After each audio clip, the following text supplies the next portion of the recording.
Hello बच्चों, क्या आप भी जानना चाहते हैं व्हाट इज़ मैथ और व्हाई इट इज़ इम्पोर्टेंट? और क्या आप भी जानना चाहते हैं कि इसका रियल लाइफ में क्या यूज़ है और आखिर हमें मैथ पढ़ने की ज़रूरत क्या है? तो मैं आपका स्वागत करता हूँ एएम के क्लासेस में, जहाँ आपको सब मैथ्स क्लास 10th का एनसीईआरटी जितना है कोर्स सारा कंप्लीट कराते हैं। और चलिए इस चैनल को आप सब्सक्राइब कर लीजिए ताकि आप मैथ्स के सारे डाउट्स क्लियर कर सकें और शॉर्ट ट्रिक्स इसमें अवेलेबल होगा।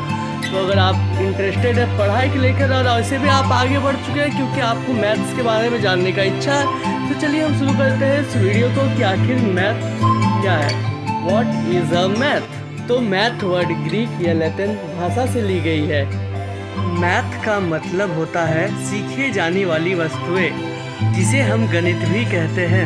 वह शास्त्र जिनमें गणित की प्रधानता हो उसे गणित कहते हैं। मैथ के जनक आर्किमिडीज को कहा गया है, यानी father of mathematics is Archimedes. तो चलिए अब हम दूसरे पॉइंट पे जा रहे हैं, यानी define mathematics. Definition of mathematics. Mathematics is the science which deals with the matter of safe order related to logic.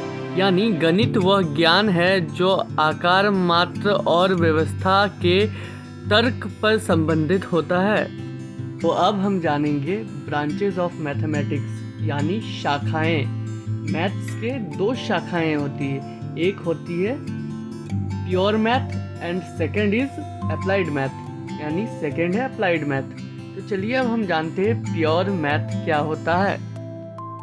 Pure math में number theory, algebra, geometry, combinatorics, arithmetics, topology and mathematical analysis भी आती है।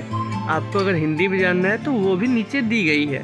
और उसकी दूसरी शाखा applied math, उसमें आता है calculus, statics and probability, set theory, trigonometry, ये सब आती है अप्लाइड मैथ में। और इसके नीचे इनकी हिंदी वर्णन की गई है, आप उसे भी देख सकते हैं। इसका आपको इंतज़ार था।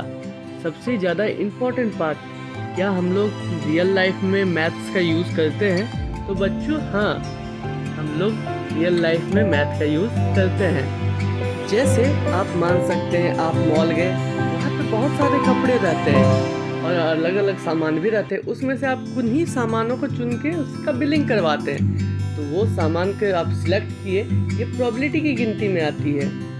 उसी प्रकार से स्टॉक मार्केट में जो भी एल्गोरिदम चलता है वो स्टैटिक्स के माध्यम से पता लगाया जाता है। उसी प्रकार से आपने पुल देखा होगा, पुल का जो कोनिकल शेप है वो कैलकुलस के माध्यम से भी निकाला जाता है। उसी प्रकार से फिर ट्रिगोनोमेट्री का भी यूज़ होता है, उसमें बिल्डिंग्स या फिर पुल बनाने में उसका उपयोग किया जाता है। अगर बच्चों आपको वीडियो पसंद आ रहा है तो इसे लाइक करें।